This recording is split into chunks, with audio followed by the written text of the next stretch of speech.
Seja bem-vindo ao Seminário de Teologia e Vida Cristã Palavra da Vida. Você está em mais um curso de teologia cuja proposta é fazer alargar o seu conhecimento na área teológica, um curso descomplicado, contextualizado, provocativo, reflexivo e que faça sentido para a nossa vida cotidiana, porque entendemos que não só a construção conceitual da teologia, respeitando as correntes da teologia construída nesses quase 2000 anos, mas isso só não é suficiente. Nós pretendemos que a partir do entendimento bíblico, dos conceitos esclarecidos, nós possamos reproduzir isso em uma espiritualidade no nosso cotidiano e nas relações. Pronto, vamos lá. Vamos iniciar uma nova matéria hoje, né? Um novo ciclo de estudos, né? Na verdade, nós encerramos um tema onde a gente abordou aí, se não me falha a memória, quase 10 semanas, né, aproximadamente. Essa aqui possivelmente vai ser um pouco mais curta, né? Talvez 8 semanas nós vamos tratar sobre esses dois temas, né? Então, o título da matéria é Teologia Sistemática 2, né? E aí a gente vai abordar dois temas, que é o tema da doutrina da salvação, que é chamado de soterologia, e doutrina das últimas coisas, né? Ou dos últimos acontecimentos, que é chamado e muito conhecido como escatologia, né? Os termos aí são do idioma grego, né? Então, soter quer dizer salvação, né? Então, estudo da salvação, soterologia. E escatologia, né? Scatos, quer dizer mesmo últimas coisas, né? Então, estudo das últimas coisas.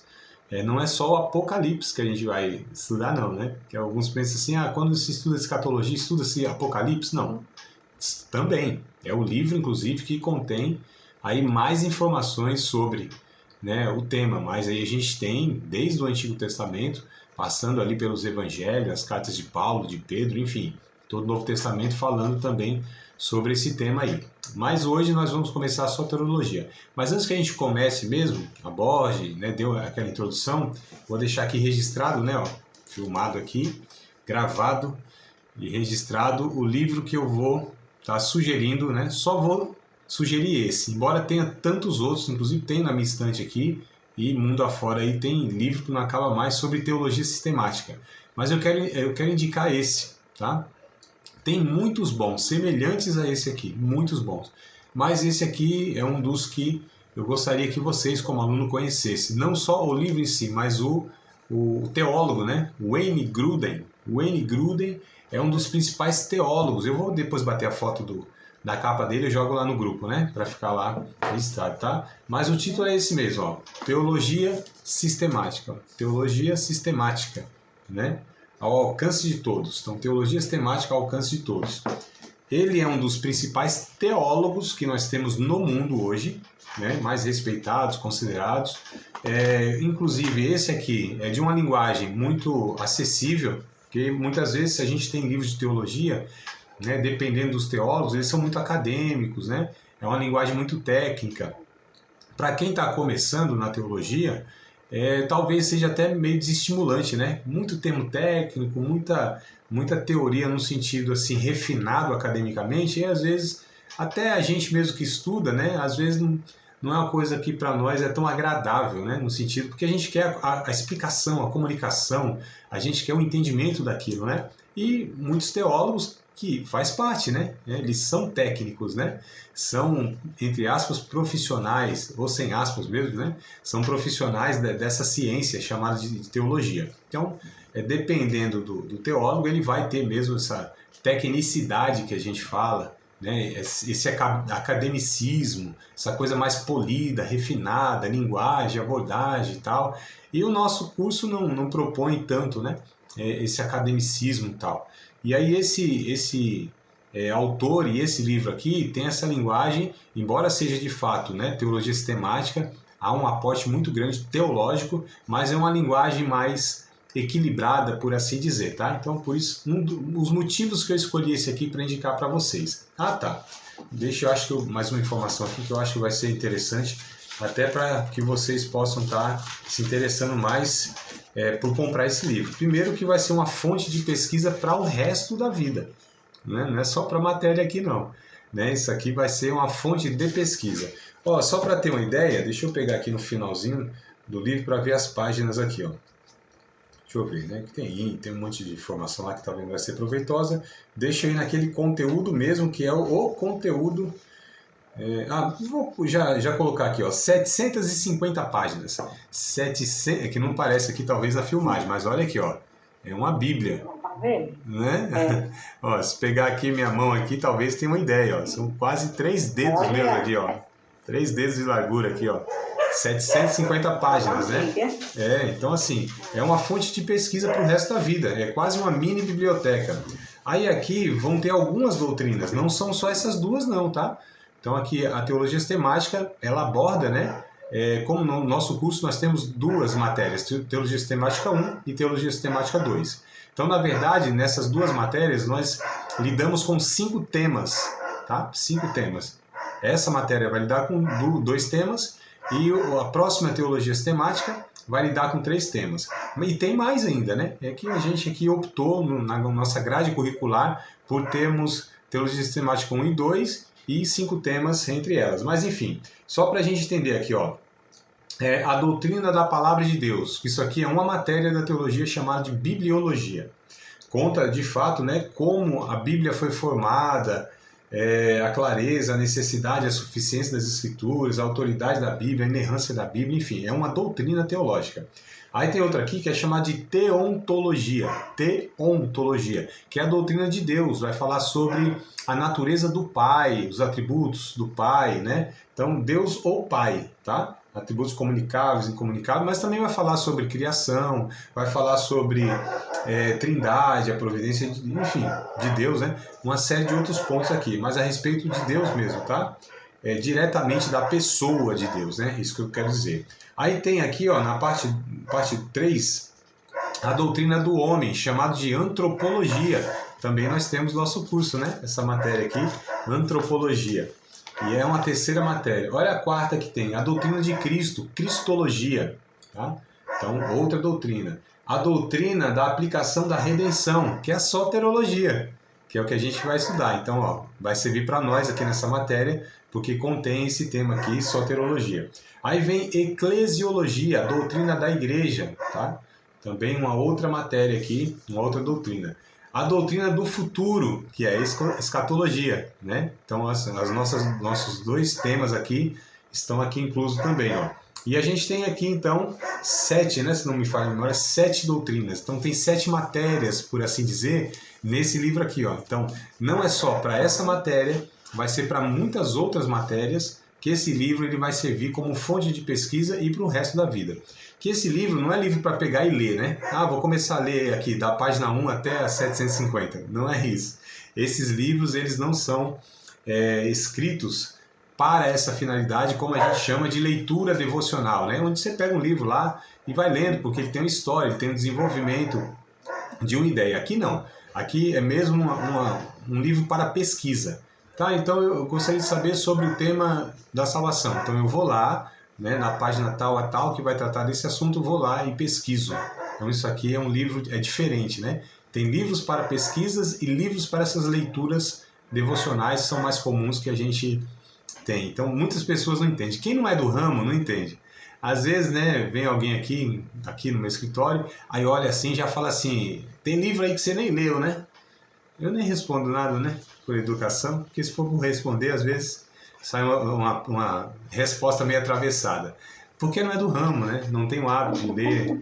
Porque assim, quem tem o hábito de ler, de fato, não é que ele pega todo o livro e lê, mas tem os livros para pesquisa, como esse, por exemplo, né? Então nós temos livros que não é para fazer essa leitura. Peguei ele aqui, comprei e vou ler do começo ao fim.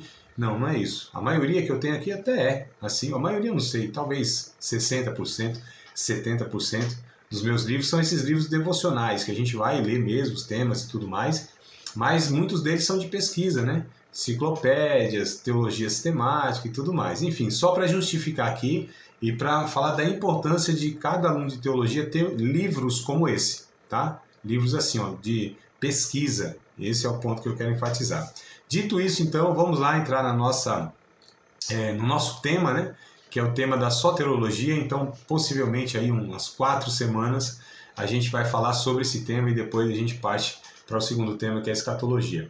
Então, vamos lá. Soterologia, que é a doutrina da salvação.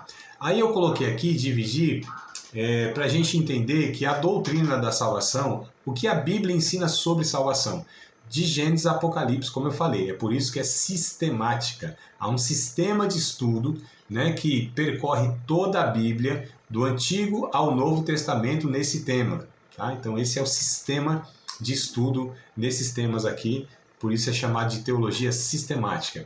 E aí eu dividi aqui, ou não é que eu dividi em si, né? É porque existem aspectos da salvação. Tá? A salvação tem no mínimo 4 aspectos, né, que a teologia ela aborda, ela propõe.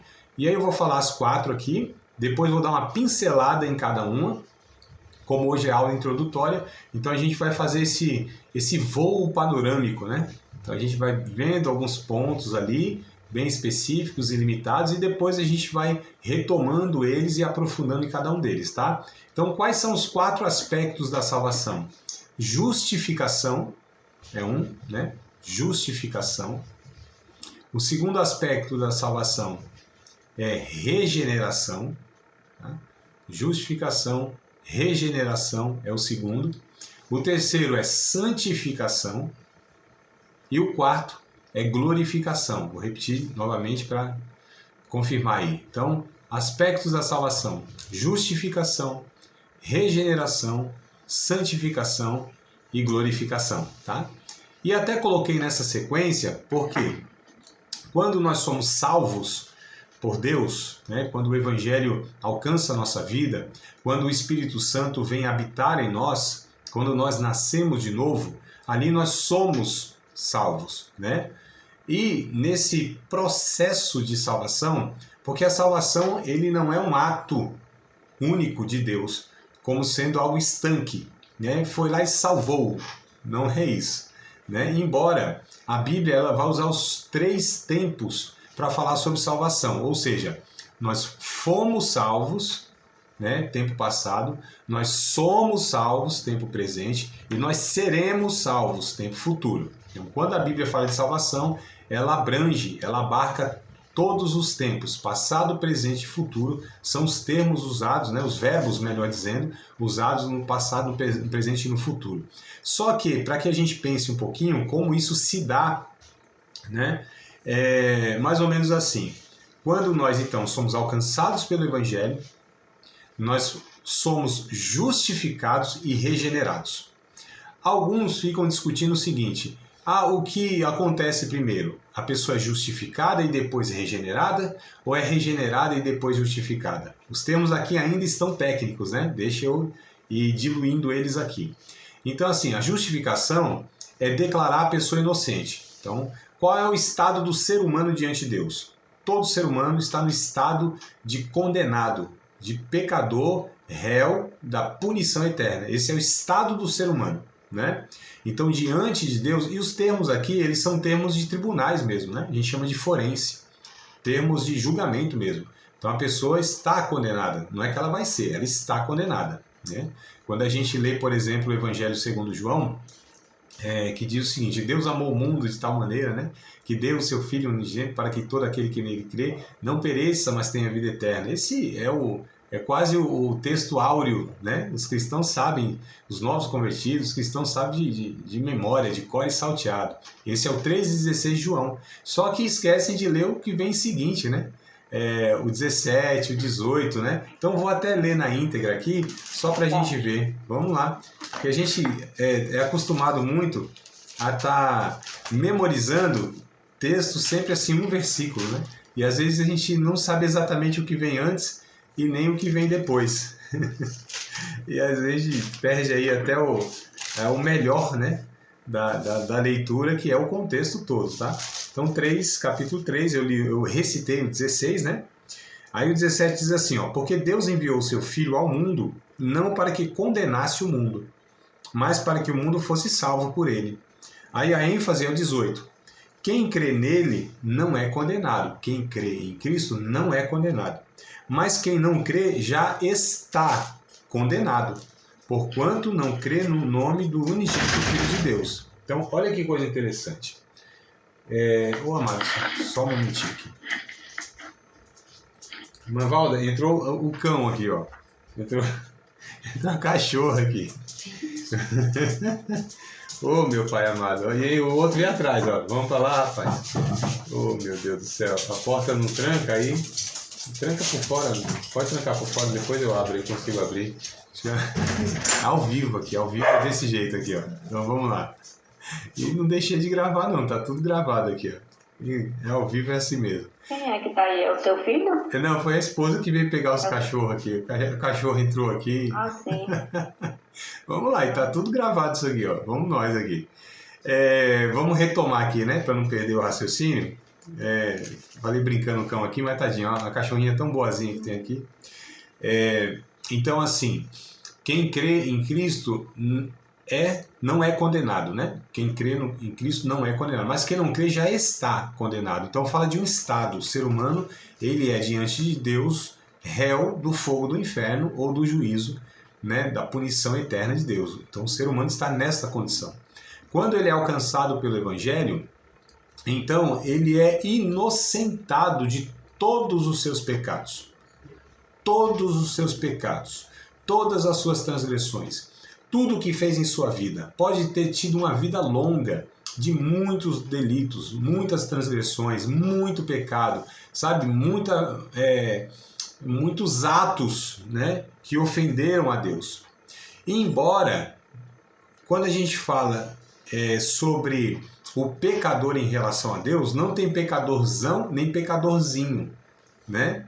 Então isso é mais uma questão de uma avaliação social. Então, socialmente, moralmente, eticamente, nós temos essas avaliações. Tem pessoas que elas são mais desajustadas do que outras. Eu estou falando nesse parâmetro nosso, moral, ético e social.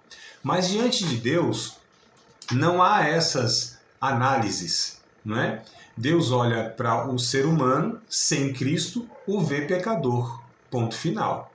Não tem gravidade de pecado nesse sentido que se ele fosse um pouquinho melhor, talvez não seria condenado. Não, o ser humano sem Cristo, não nascido de novo, ele é um ser humano passivo ou passível do juízo de Deus, né? Porque a santidade de Deus, a justiça de Deus, então o juízo de Deus, melhor dizendo, está sobre a vida desse ser humano sem Cristo. Então, quando Jesus o alcança, todos esses pecados, esse estado, né, de condenado, passa agora a ser um estado de inocentado.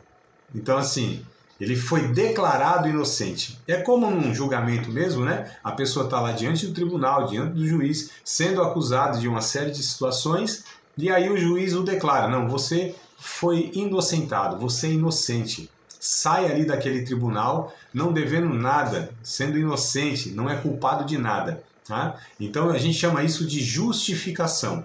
Ele foi justificado, ele foi inocentado, né? E aí, nessa ação do Espírito Santo, inocentando a pessoa, aplicando, aliás, o Espírito Santo aplica a obra de Cristo. Então essa pessoa foi inocentada como? Se havia sobre ela um peso de juízo.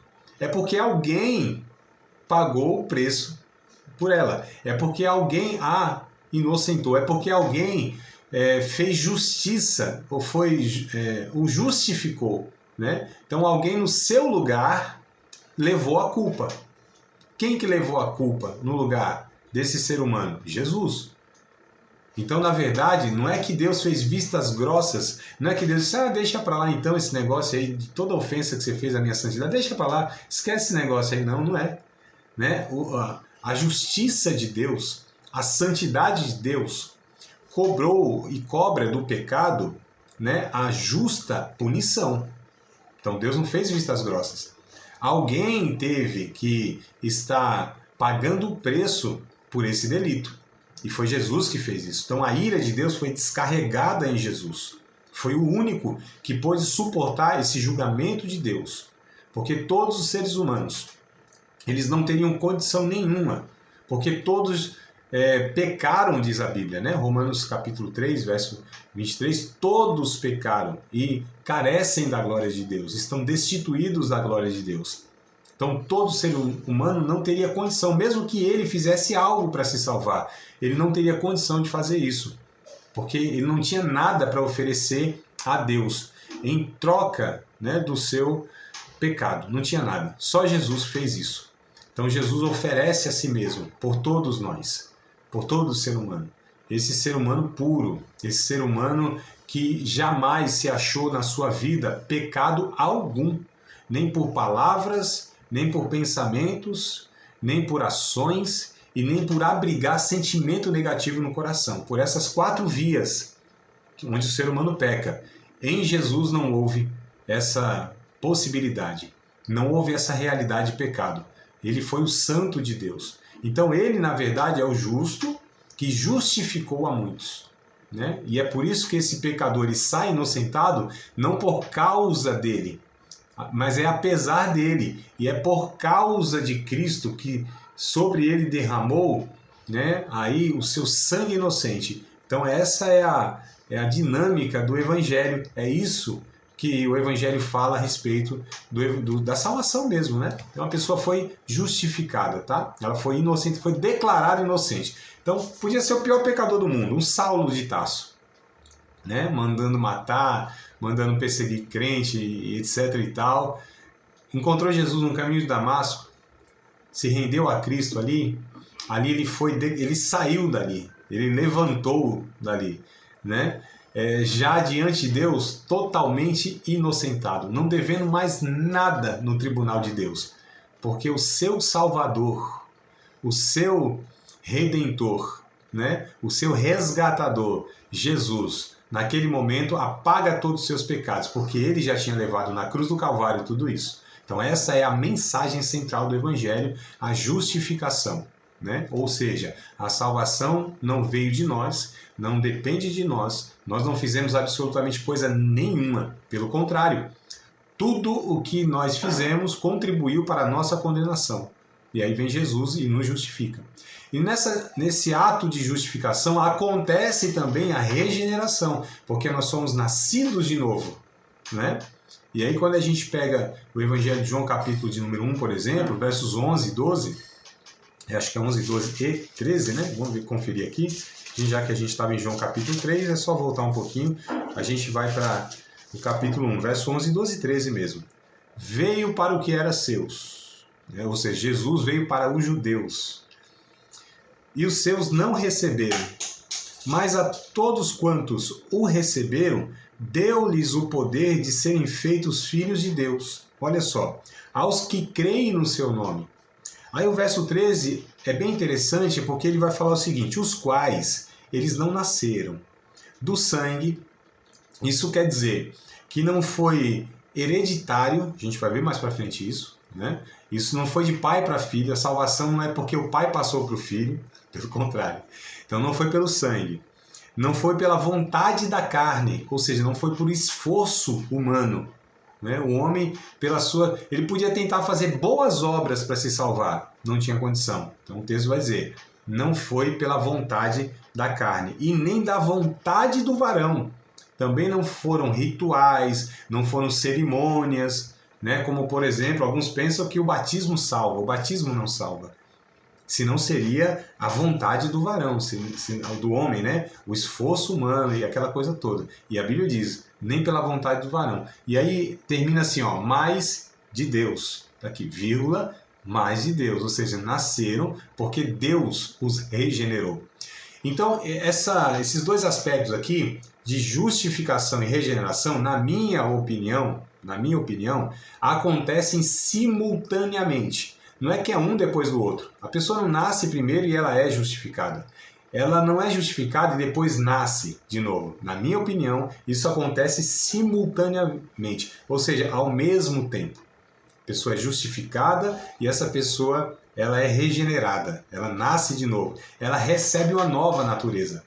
Porque a gente chama isso de conversão, né? A conversão, ela não é um melhoramento do velho homem, a velha natureza, né? Aquela natureza que só podia pecar. A natureza humana, ela não pode absolutamente fazer nada para agradar a Deus. Nada, né? Nesse sentido de méritos. Então, assim, a natureza humana, ela é pecadora por natureza.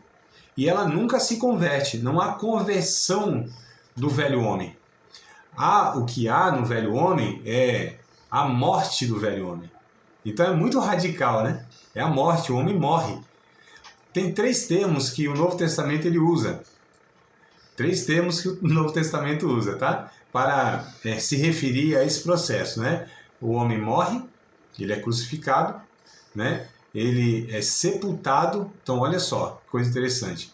Então, o homem, ele morre, ele é, melhor dizendo, a ordem talvez seja essa. Ele é crucificado, ele morre e ele é sepultado.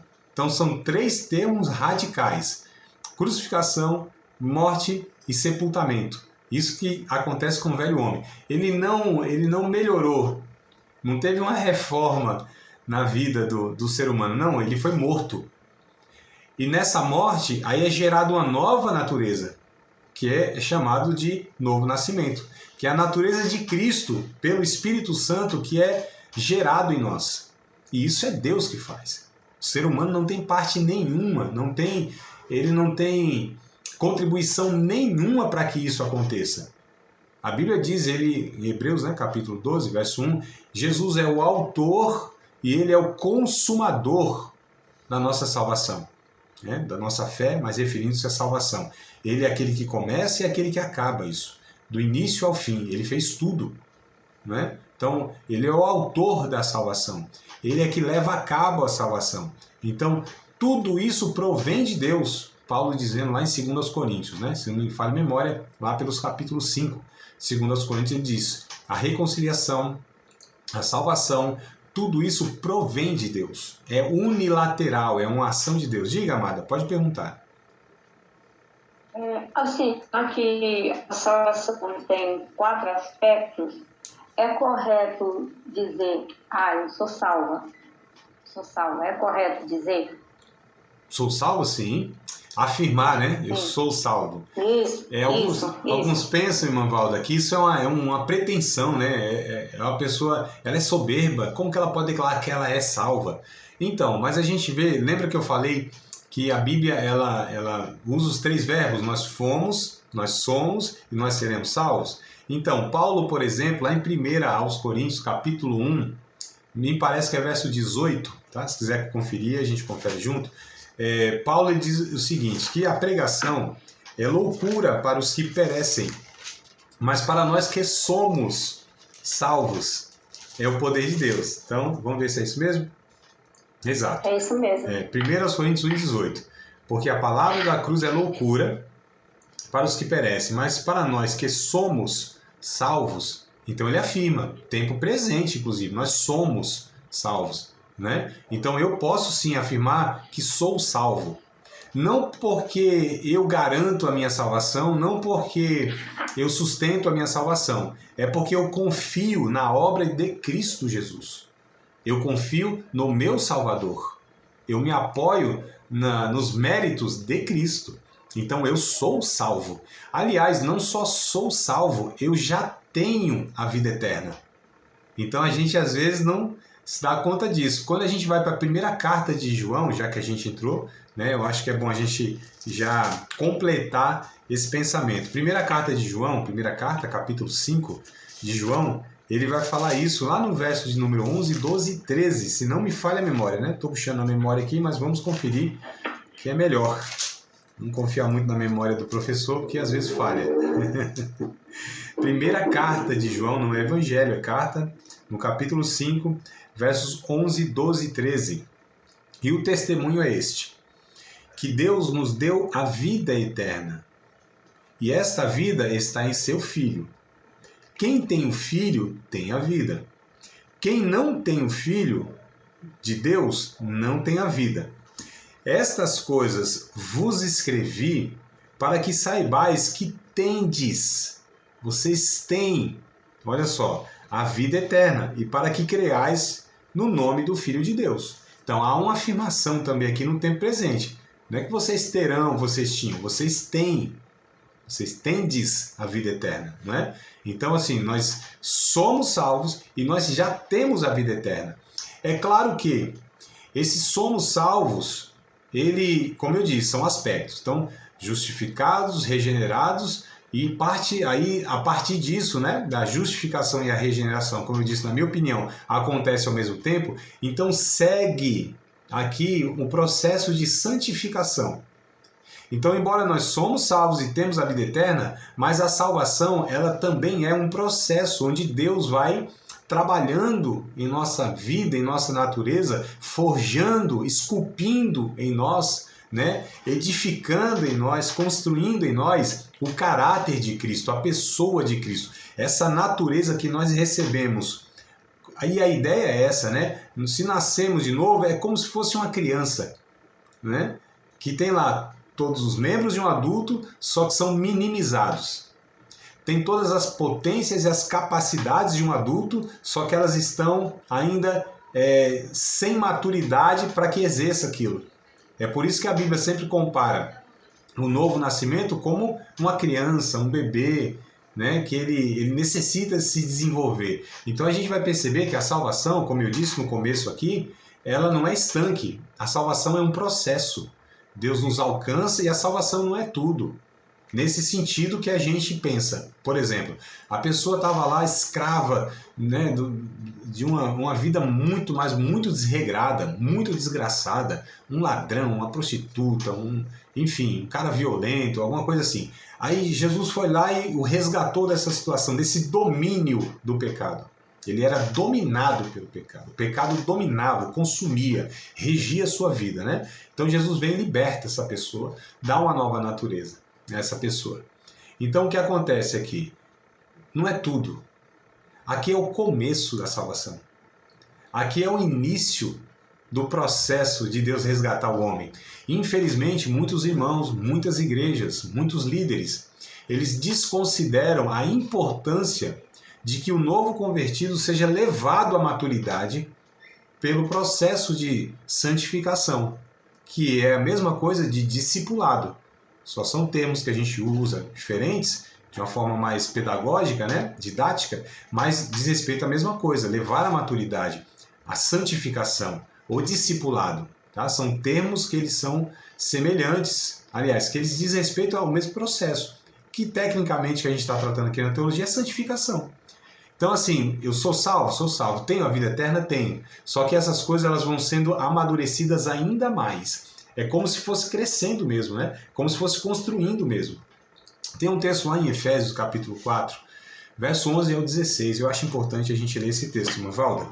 E os demais alunos depois aí que vão assistir a aula gravada, né? Dá uma pausazinha aí e vai lá no texto aqui para conferir, tá? Então, fica a recomendação para os alunos que vão assistir a aula gravada. Todas as vezes que a gente lê aqui, se for muito rápido, você não conseguir, dá uma pausa, lê o texto e depois volta. Como diz o meu filho, despausa.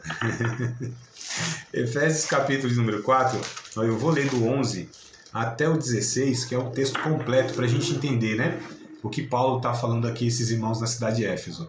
Diz assim, ó, e ele mesmo, ele está se referindo a Jesus, tá? A pessoa de Jesus. E ele mesmo deu uns para apóstolos, outros para profetas, outros para evangelistas, outros para pastores e doutores. Então ele vai falar que há 5 dons ministeriais dado por Jesus para a igreja. Então a igreja ela tem esses 5 dons ministeriais, né? São ministérios atuando na igreja. O ideal é que uma igreja local tivesse esses 5 ministérios atuando nela, para que ela fosse edificada. Então o verso 11 diz que há esses 5 ministérios dados por Jesus. Qual a finalidade disso? Qual o propósito disso? Aí o verso 12 em diante vai falar, ó, querendo o aperfeiçoamento dos santos para a obra do ministério, para a edificação do corpo de Cristo. Então, qual é a finalidade desses 5 ministérios na igreja? Para que os santos, os salvos, eles possam ser aperfeiçoados, amadurecidos, né? Santificados, são termos equivalentes, que a gente chama isso do processo de discipulado, onde a pessoa ela é ensinada, onde ela é acompanhada, né, ao longo da sua vida, ou por um período até que ela chegue a uma certa maturidade, que ela possa, inclusive, também se desenvolver. Às vezes esse termo se desenvolver, né, não fica tão bem, Quer dizer, não é que não fica bem. É porque nós temos, às vezes, outras lógicas, ou uma lógica religiosa de outras religiões, que eles usam alguns termos que muitas vezes a gente pensa que aquilo não é bíblico. Como, por exemplo, isso, né? Você tem que se desenvolver a sua fé. Né? Se você vai, por exemplo, no espiritismo, dependendo da vertente espírita ali, aí o líder lá identifica, você é um médium, você precisa se desenvolver. Né? Então as pessoas conhecendo às vezes isso aqui falam, nossa, esse negócio é muito estranho, a gente precisa se desenvolver, isso não é conversa do espiritismo. Não, a Bíblia, Paulo vai dizer o seguinte, que a gente precisa aperfeiçoar a nossa fé, desenvolver a nossa fé, amadurecer a nossa fé. É como essa semente que foi plantada em nós, é como essa criança que nasceu, é como esse start, esse início que Deus deu em nós. Apesar que Deus ele é o início, o meio e o fim, né? É Ele que faz tudo, tanto querer quanto efetuar, a Bíblia diz, né? Ele opera tudo em todos, tanto querer quanto efetuar, mas há aqui a entrega do homem. Então, é o Espírito Santo que realiza tudo isso. É o poder de Deus que possibilita tudo isso. Agora, à medida que nós vamos nos entregando à ação do Espírito Santo na nossa vida, e aí a gente percebe, tem pessoas mais santificadas e menos santificadas, mais amadurecidas e menos amadurecidas, menos aperfeiçoadas e mais aperfeiçoadas na fé. Né? Tem umas que se parecem mais com Cristo e outras não estão se parecendo tanto com Jesus assim, embora seja filho de Deus. Diga, amado.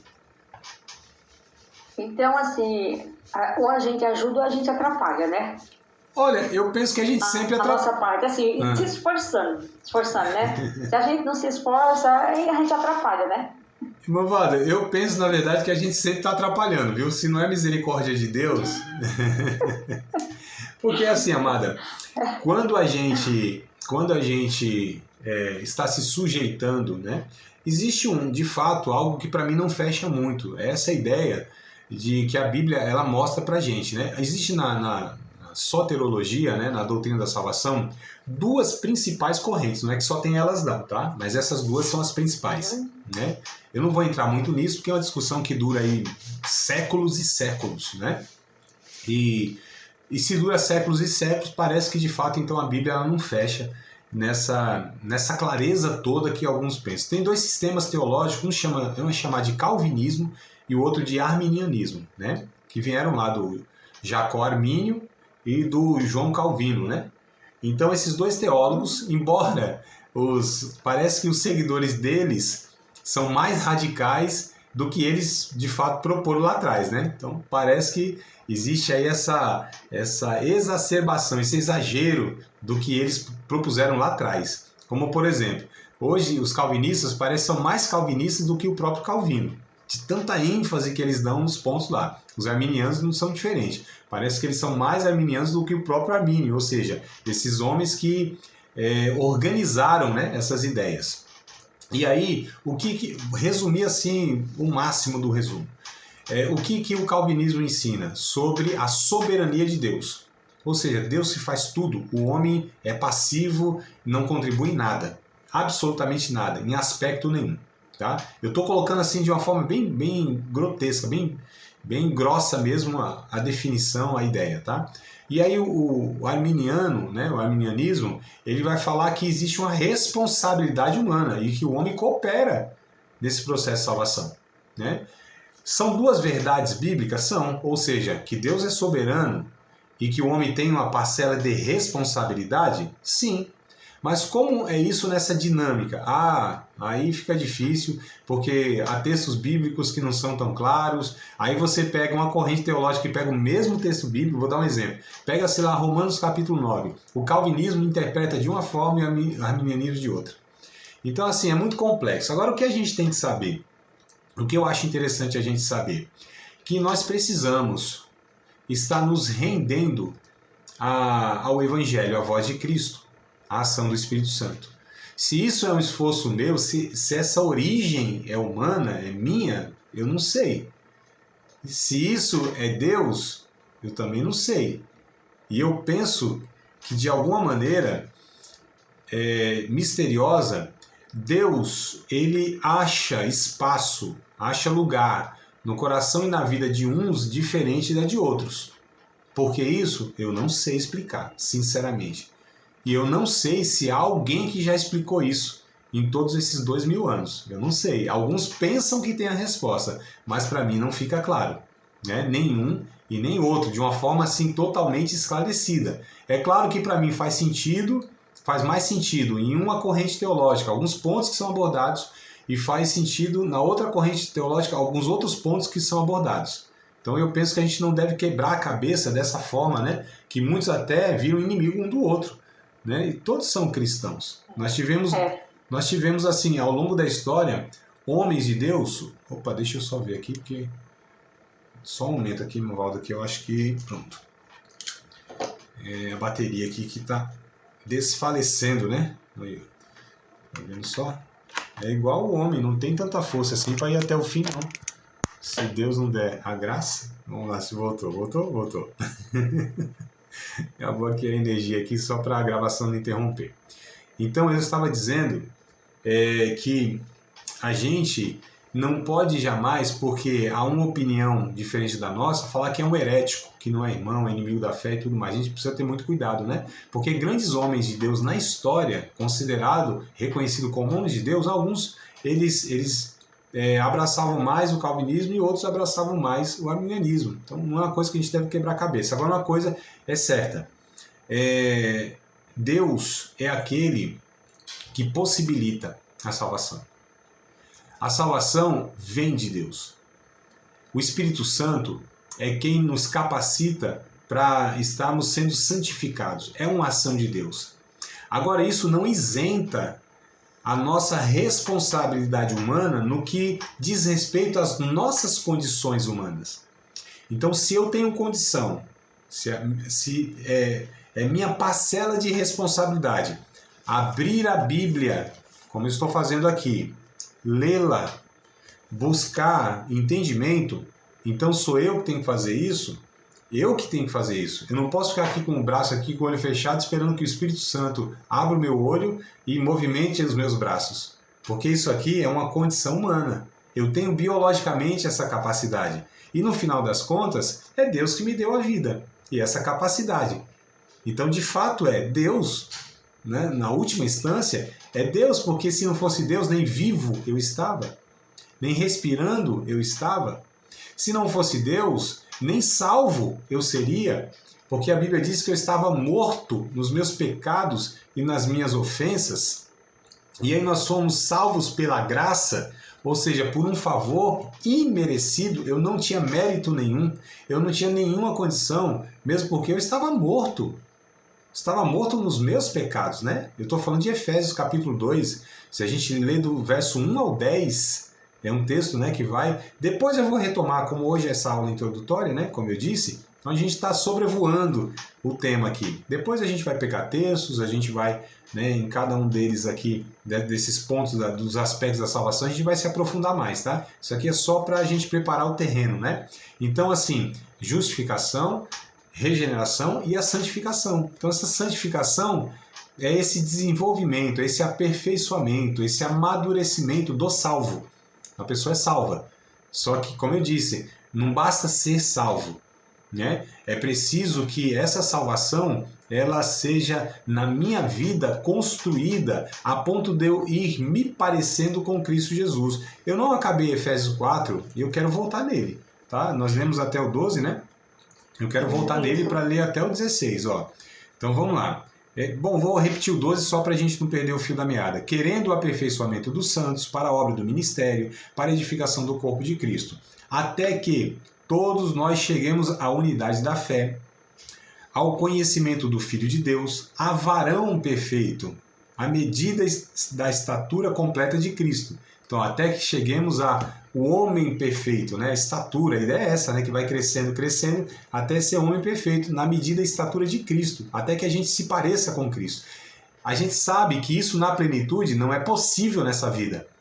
É só na eternidade que teremos essa plenitude da santificação, essa plenitude do amadurecimento. Mas aqui é necessário que a gente vá caminhando para isso, crescendo, né?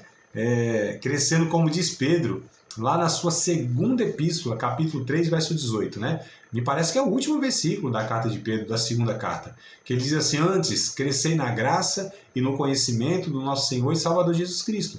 Então nós crescemos na graça, no conhecimento. Aliás, as duas cartas de Pedro, o tema é esse, novo nascimento.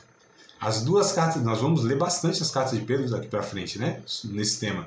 Ele vai falar sobre a necessidade do novo nascimento e desse amadurecimento do nascido de novo, né? Ele fala que tem que acrescentar a fé à virtude, a virtude à ciência, e ele vai falando nisso, né? Vocês precisam se alimentar de sólido mantimento, vocês precisam desejar afetuosamente como menino nascido, leite racional, não falsificado, para que por ele vocês possam ir crescendo, né? Isso aí é 1 Pedro capítulo 2, verso 1 ao 2, ou 1 ao 3, alguma coisa assim. Enfim, misturei alguns outros textos também aqui de Pedro. Mas enfim, vamos voltar aqui, ó, Mavalda.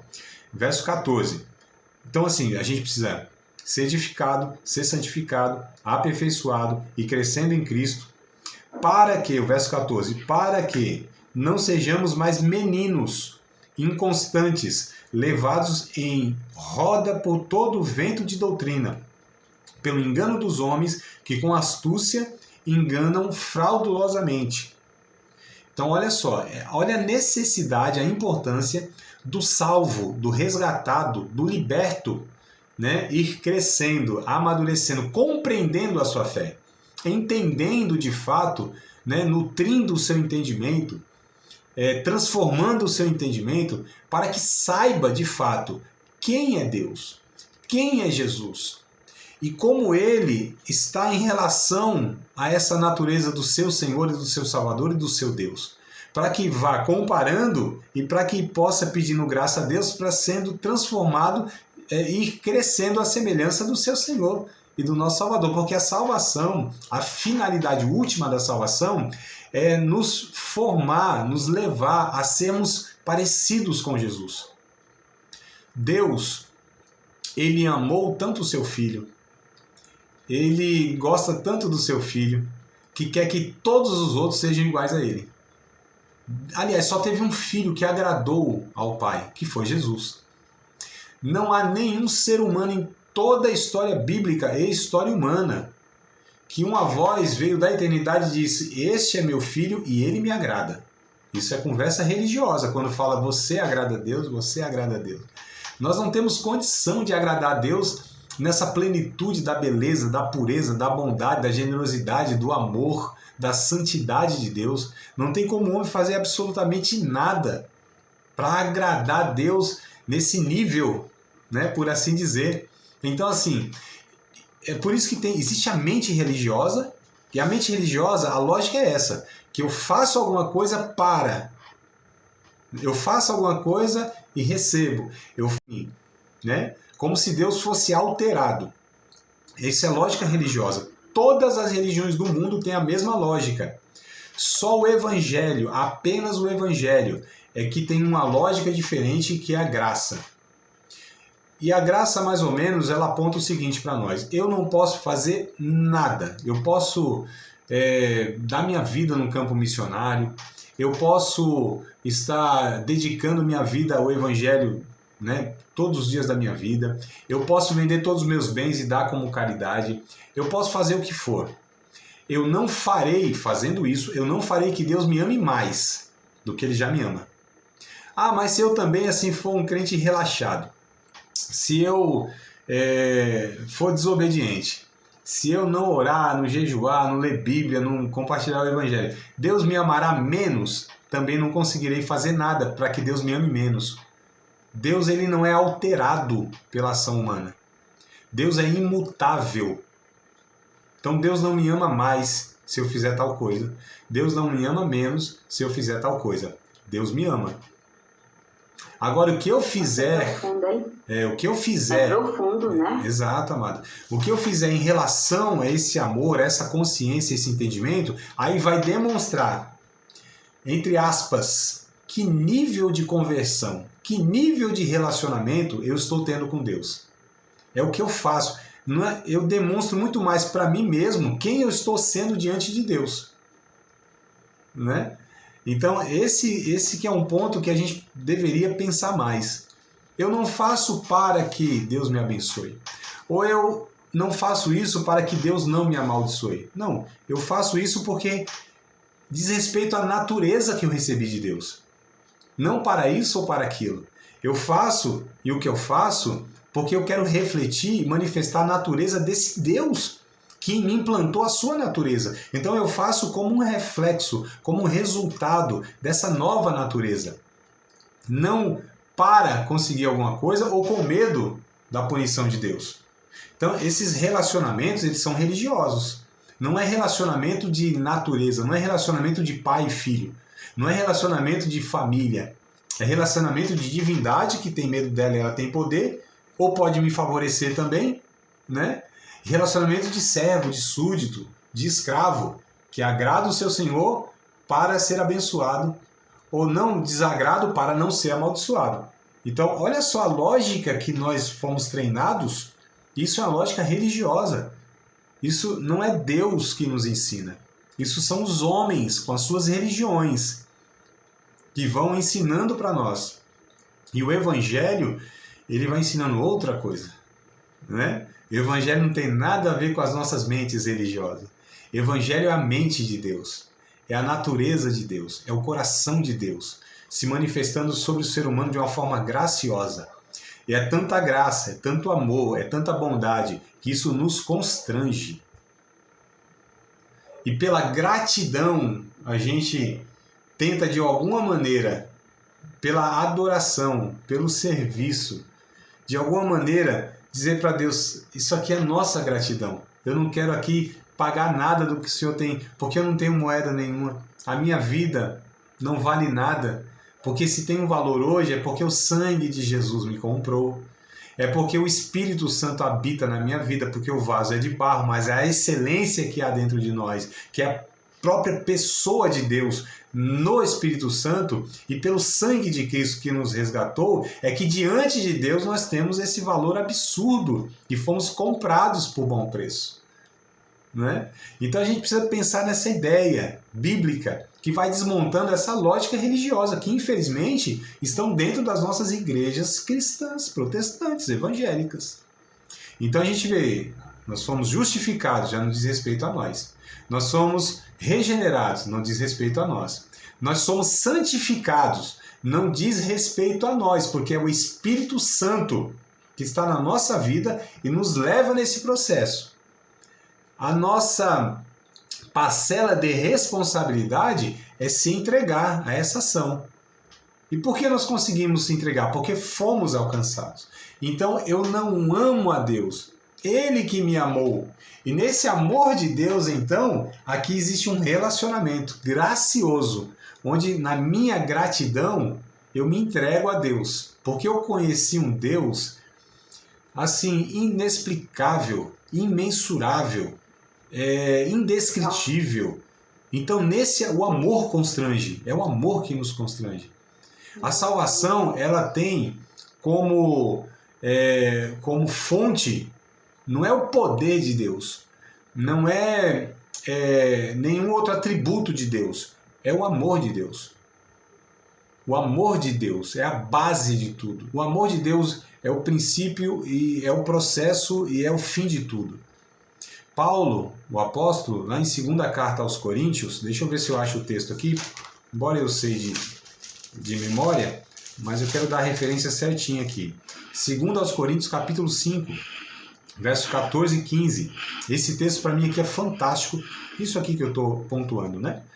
Desse tema aqui. Então, 2 aos Coríntios, capítulo 5, versos de número 14 e 15. Diz assim: porque o amor de Cristo nos constrange, julgando nós assim, que se um morreu por todos, logo todos morreram.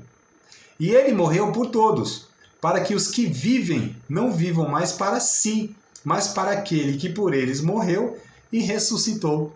Então, olha o que Paulo vai dizer aqui para nós. Né? Ele morreu por todos. Se ele morreu por todos, esses pelos quais Cristo morreu, que somos nós, não vivemos mais para nós, mas vivemos por aquele que por nós morreu e ressuscitou. Então eu não tenho mais ego, eu não posso ser mais egoísta, eu não vivo mais para mim, Eu vivo agora para aquele que por mim morreu. Porque se eu vivo hoje, eu recebi essa vida pela morte de Cristo. Então, eu recebi a doação, eu fui adotado. Eu não tinha direito de ser filho. Isso quem diz é Paulo aos Efésios, capítulo 1. Deus, nós somos filhos por adoção, nós somos adotados pela grande bondade de Deus. Então somos filhos por adoção, porque existe um único filho legítimo de Deus. Só tem um unigênito filho de Deus. Tem o primogênito filho de Deus. E no filho de Deus, todos nós somos gerados. É por isso que nascemos em Cristo. É por isso que é em Cristo, através de Cristo, por causa de Cristo, para Cristo, que nós servimos a Deus, que nós adoramos a Deus, que nós temos possibilidade da reconciliação. É por Ele, não é por mim, não é pelos meus esforços. Então a santificação é uma ação do Espírito Santo. Eu só preciso estar abrindo meu coração, me entregando aos recursos graciosos de Deus, que aí eu tenho a minha parcela de responsabilidade, que é usar esses recursos. Os recursos são dados por Deus. Eu preciso usar eles. Quais são os recursos da graça? Vida de oração, disciplina espiritual do jejum, prática da generosidade, vida em comunhão com um grupo de pessoas, irmãos, isso é chamado de família da fé, de comunidade de fé, de igreja, não é? Enfim, são esses recursos, né? Leitura bíblica, são esses recursos da graça. Então esses recursos, Deus dá todos eles e eu preciso usá-los. Então, para mim, é tão simples isso, no sentido que... E aí a gente já vai vendo, como, irmã Valda, né, e os demais alunos, os demais irmãos, como a gente vai vendo que não faz sentido alguns irmãos, por exemplo, não querer uma comunidade de fé, não as tóxicas, né? Não as que fazem mal, estou falando daquelas que minimamente em Jesus ali é visto, que minimamente o evangelho ali é pregado, né? Que hoje talvez a gente possa estar numa dificuldade muito grande de encontrar uma igreja, uma comunidade de fé, bíblica, saudável e relevante, eu concordo. Só que tem, e a gente precisa entender quais são elas, e fazer parte delas, não é? E aí acontece o seguinte, alguns pensam, não preciso ler tanto Bíblia assim não. Oração também não é muito preocupação, jejum deixa para lá. Não, esse negócio aí de estudar e buscar também, entende? Não. Aí percebe, a gente vai desprezando os recursos que podem nos manter salvo e aperfeiçoar aquilo que Cristo começou na nossa vida. No final das contas, tudo isso provém de Deus. Tudo isso é Deus que está dando para nós. Agora a gente precisa fazer uma parte, que é a nossa parte humana, né? Porque Deus nos deu a volição. Deus nos deu o desejo, a vontade. Se eu estanco isso, se eu negligencio todos os recursos da graça, então é fato que eu ou vou retroceder nos pecados, ou eu vou ficar infantilizado o resto da vida, ou eu não vou ser aperfeiçoado, né? Nos atributos comunicáveis de Deus na minha vida. E aí eu posso passar 10, 20, 30 anos num contexto cristão, né? Falando que eu sou discípulo de Cristo, mas ainda com muitas características do velho homem na minha vida. E aí o apóstolo Paulo, ele diz lá em Gálatas, né, capítulo de número 5, versos 16 e 17, ele fala sobre essa tensão e essa relação do velho homem e o novo homem. Ele vai dizer, o espírito combate contra a carne. E carne aqui que Paulo usa, né, como ele usa na maioria dos outros textos dele, é sobre o velho homem, a velha natureza. Carne como sendo oposta ao espírito, tá? Então o espírito combate contra a carne contra o espírito, para que não façais o que quereis. Mas se andai em espírito, então vocês não vão cumprir os desejos não permitidos da carne. Andai, pois, em espírito. Né? E nos versos seguintes ele vai falar sobre as obras da carne, as características do velho homem e as características do novo homem, que ele chama de fruto do espírito. Então, obras da carne e fruto do Espírito. Então, assim, a gente precisa entender qual deles está sendo alimentado, construído na nossa vida, né? E aí, se a gente anda no Espírito, ou seja, se alimentando, porque são alimentos espirituais, figuradamente no sentido, não é que a gente come a folha, mas ao ler a Bíblia, né? Por exemplo, Jesus disse em João capítulo 6, verso 63, as palavras que eu vos tenho falado são espírito e vida. Então, a leitura da palavra de Deus, nós entendemos que vai nutrindo nosso espírito, porque é palavra de Deus, aqui não é palavra de homem, foi escrito por homens, através de homens, eu estou dizendo, mas a fonte da inspiração é o Espírito de Deus. Então é palavra de Deus, né? Sendo escrita na instrumentalidade dos homens. Isso é a doutrina da bibliologia, lembra que eu falei? Né? Tá lá no livro aqui. Aliás, está nos nossos outros cursos aí de teologia. E o que acontece? Então a gente entende que essa santificação é a dedicação a Deus. Eu vou me dedicando a Deus, me dedicando a Deus.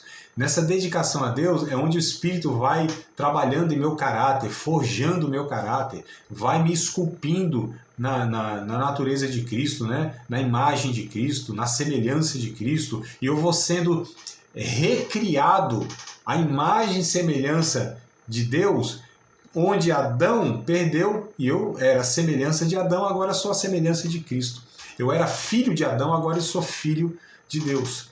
Eu tinha a natureza adâmica, agora eu tenho a natureza santa do Espírito, né? Então aí instala-se essa tensão e essa relação, e isso é chamado de santificação. Então a gente precisa fazer essa análise na nossa vida. Nós estamos nesse processo de santificação. Ano passado, há 10 anos atrás, eu era uma pessoa e hoje sou uma pessoa mais parecida com Cristo? Essa é a pergunta que a gente deve fazer.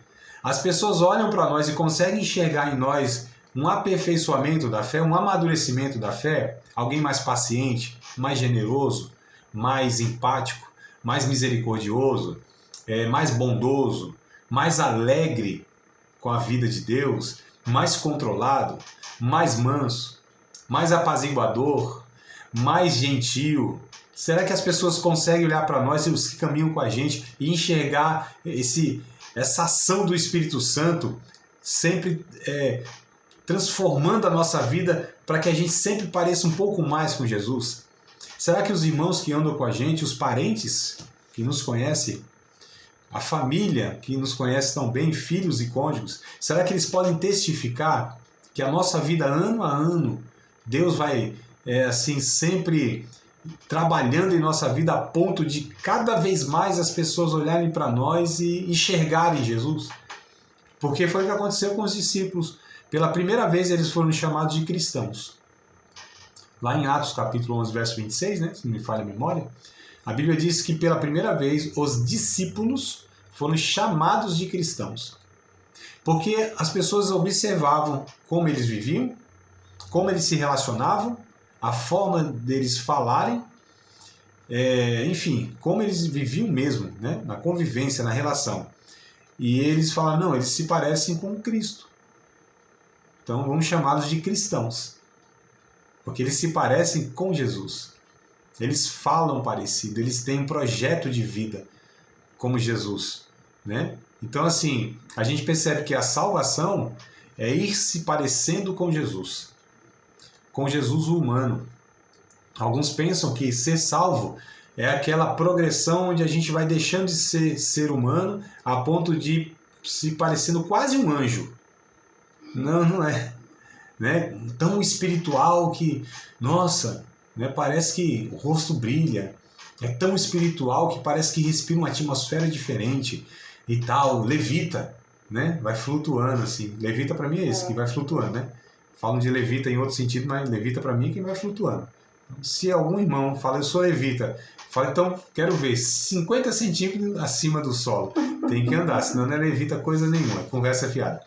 Então assim, brincadeiras à parte, a salvação é justamente quando a gente vai se parecendo mais humano com Jesus, como Jesus, mais sensível como Jesus, mais dedicado às outras pessoas como Jesus, mais generoso como Jesus, mais sensível à dor humana, como Jesus foi.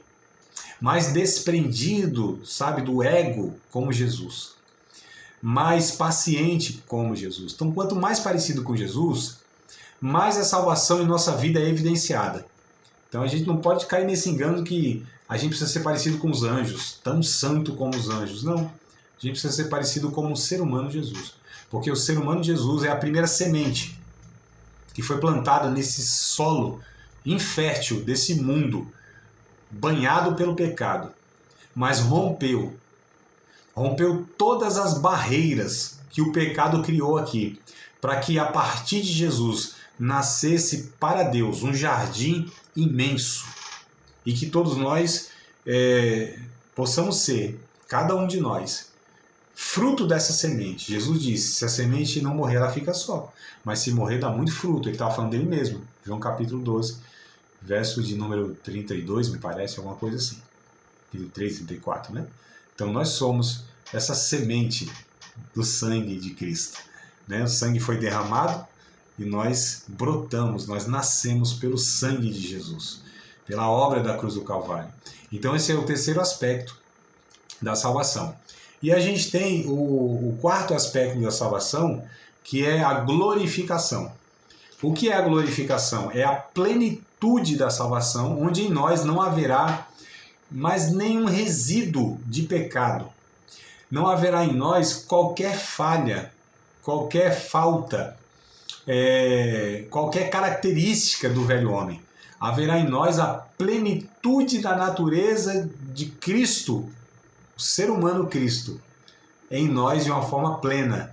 Isso é chamado de glorificação, que é a plenitude. Aí só se dará de fato na eternidade, aqui não tem como.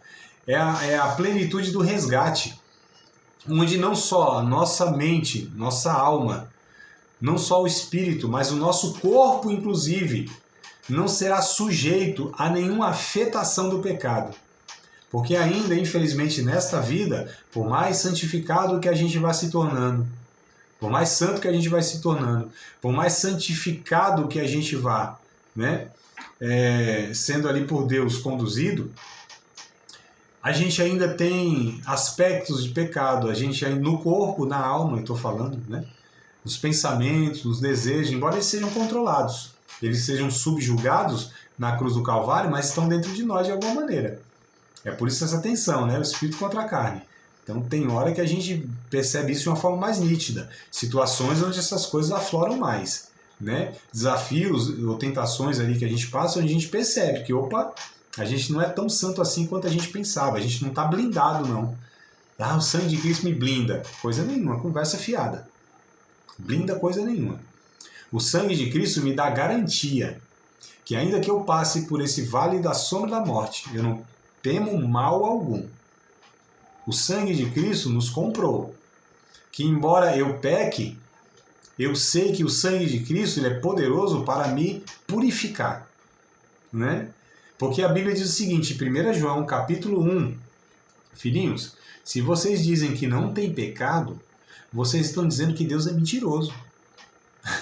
Olha só, nós não temos pecado. Então você está dizendo que Deus é mentiroso, vocês estão fazendo Deus mentiroso. E ele diz o seguinte, eu até vou ler aqui 1 João, que tem um texto completo, né? Primeira carta de João, capítulo 1. A gente pode ler do verso 8, do capítulo 1, verso 8. Aliás, do verso 7, né? Para ser uma coisa ainda mais completa. Do verso 7, 1 João, primeira carta de João, capítulo 1, verso 7. E a gente entra no capítulo 2 até o verso 2, tá? Vou até tomar um golinho d'água aqui. 1 João, a gente não vai respeitar capítulo, versículo, nem os títulozinhos que estão na nossa Bíblia, não. Não desrespeita isso, desobedece esse trem aí, que isso aí não tem problema nenhum. Para a gente compreender o texto, a gente precisa desconsiderar, tá certo? Esse capítulo, versículo, né? Então, os irmãos, eu acho que a maioria já sabe que esse capítulo, versículo, esses títulos que tem negrito, isso aí não faz parte dos originais, os escritores não fizeram isso, não colocaram isso. Isso aí foi colocado 1.200, 1.500 anos depois, tá? Só para organizar a Bíblia, né? Então, às vezes, a gente interrompe a fala do escritor, a gente interrompe a ideia do escritor quando a gente para o capítulo 2, então acabou o assunto. Não é não. Vamos ver aqui, ó. Vou pegar aqui o meu propósito aqui de mostrar esse esse ponto, né? Do verso 6 até o capítulo 2, verso 2, tá? Se dissermos que temos comunhão com Ele e andamos em trevas, mentimos e não praticamos a verdade. Então, olha só o que ele vai falando, né? Ah, não, eu tenho comunhão com Deus, mas eu pratico o pecado? Então, não, é mentira isso aí. Mas se andarmos na luz, como Ele na luz está, temos comunhão uns com os outros. Olha que coisa interessante. Quando a pessoa não tem comunhão com o seu irmão, tem alguma coisa errada também. Está andando na luz? O João vai dizer não. Está em trevas. Aborrece seu irmão? Então ele não ama a Deus. Ah, eu amo a Deus, mas aborrece seu irmão? É mentiroso.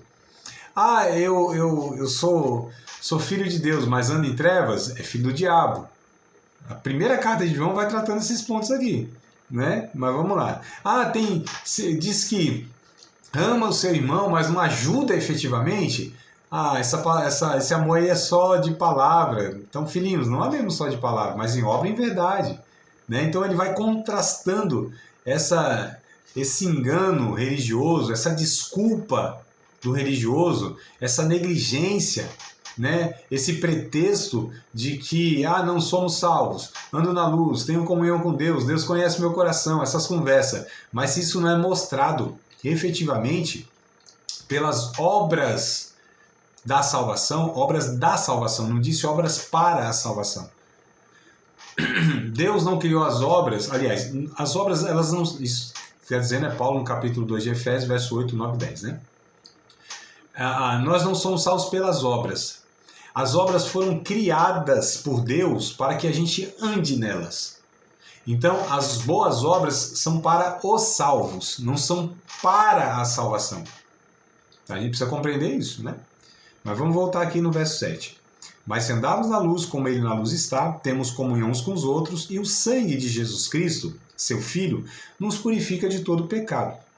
Se dissermos que não temos pecado, enganamos a nós mesmos e não a verdade em nós. Se confessarmos nossos pecados, Ele é fiel e justo para nos perdoar os pecados e nos purificar de toda a injustiça. Se dissermos que não pecamos, fazemo-lo mentiroso, e a sua palavra não está em nós. Meus filhinhos, essas coisas vos escrevo, para que vocês não pequem. E se alguém pecar, temos um advogado para com o Pai, Jesus Cristo, o justo. Ele é a propiciação.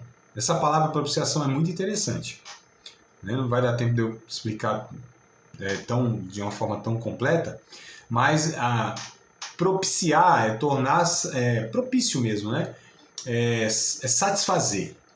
Então, nós não satisfazemos. Olha só, Ele, Jesus, é quem nos satisfaz. Ele é a satisfação diante de Deus pelos nossos pecados. E não somente pelos nossos, mas também pelos de todo mundo.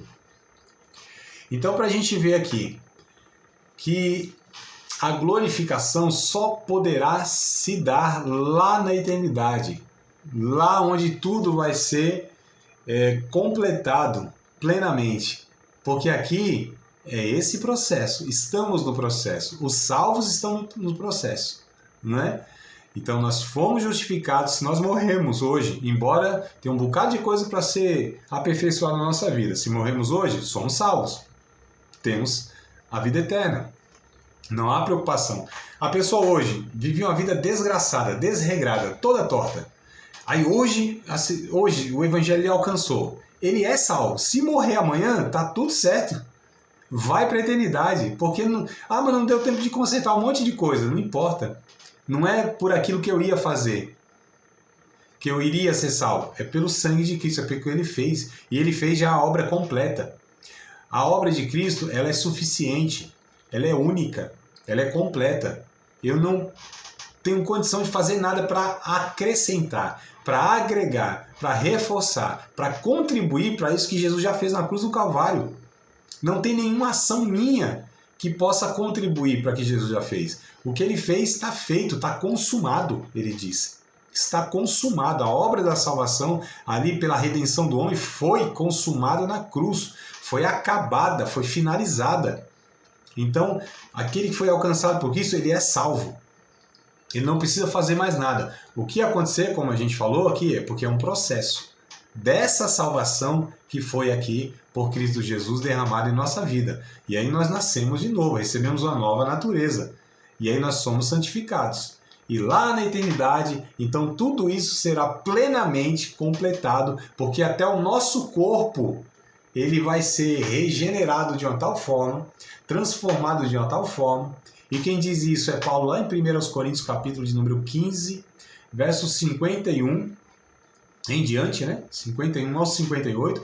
Ele diz assim, ele fala isso desse momento onde a glória de Deus vai nos envolver para que a gente possa adentrar na eternidade assim, totalmente perfeito, plenificados, né?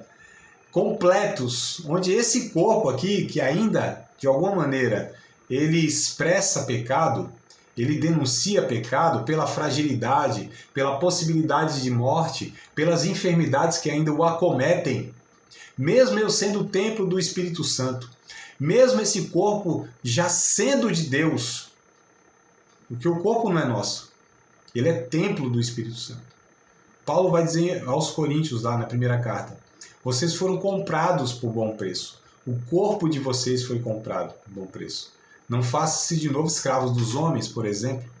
Não partilhe o corpo de vocês com uma prostituta, por exemplo, porque ele é de Deus, não é mais de vocês. Vocês são de Deus, foram resgatados por Deus, vocês são selados por Deus. Satanás já não tem mais legitimidade em nada na vida de vocês. Ele não tem direito na vida de vocês de absolutamente nada, porque agora nós somos comprados, selados. Nós temos o selo, o carimbo de Deus. Quando Satanás olha para nós, ele vê o sangue de Cristo, ele vê o próprio Espírito Santo, que é Deus em nossa vida, assentado no coração, no trono do nosso coração, reinando sobre nossa vida, esse reino de Deus que já chegou até nós, esse rei que já habita na minha vida e é o meu rei, o meu Senhor, o meu Salvador. Então, assim, mesmo esse corpo, ele tendo ainda, né, tudo isso que a gente falou, mas ele ainda de alguma maneira expressa pecado. Por tudo isso, fragilidade, enfermidade, sujeição à morte. Mas na eternidade não. Aí Paulo diz, esse que vos digo o mistério, nem todos dormiremos. Porque os que dormirem, ou seja, os que morrerem, né, é um eufemismo, morrerem, o corpo será ressuscitado. E nós, ele diz assim, mas nem todos dormiremos. Né? Eis que vos digo o mistério, nem todos dormiremos, mas todos seremos transformados, num abrir e fechar de olhos, ante a última trombeta, que a trombeta soará. E isso que é mortal vai se revestir da imortalidade. E isso que é corruptível vai se revestir da incorruptibilidade. E quando isso que é mortal se revestir da imortalidade, quando isso que é corruptível se revestir da incorruptibilidade, então cumprir-se-á a palavra que está escrita, tragada, sugada, foi a morte na vitória. Onde está inferno, o teu aguilhão? Onde está, morte, o teu aguilhão? Porque pela graça de Deus nós somos comprados, mas graças a Deus por nosso Senhor e Salvador Jesus Cristo, que nos dá a vitória. Portanto, meus amados irmãos, sede firmes, constantes, sempre abundantes na obra do Senhor, porque ela tem uma recompensa. Aí aqui Paulo está descrevendo a glorificação, o arrebatamento, que a qualquer momento pode acontecer na nossa vida, e essa salvação, ela é consumada na plenitude. E é isso. Acabou de participar de mais uma aula de um dos nossos cursos do Seminário de Teologia, Vida Cristã, Palavra da Vida. Espero que tenha te abençoado, não só alargado o seu conhecimento teológico, mas que tenha também atingido o teu coração para que você possa, a cada dia mais, reproduzir a vida de Deus nas suas relações cotidianas. Se você ainda não é aluno oficial de um dos nossos cursos, se inscreva aqui no contato que vai aparecer do WhatsApp. Também nos siga nas redes sociais, se inscreva no nosso canal, compartilhe à vontade e Deus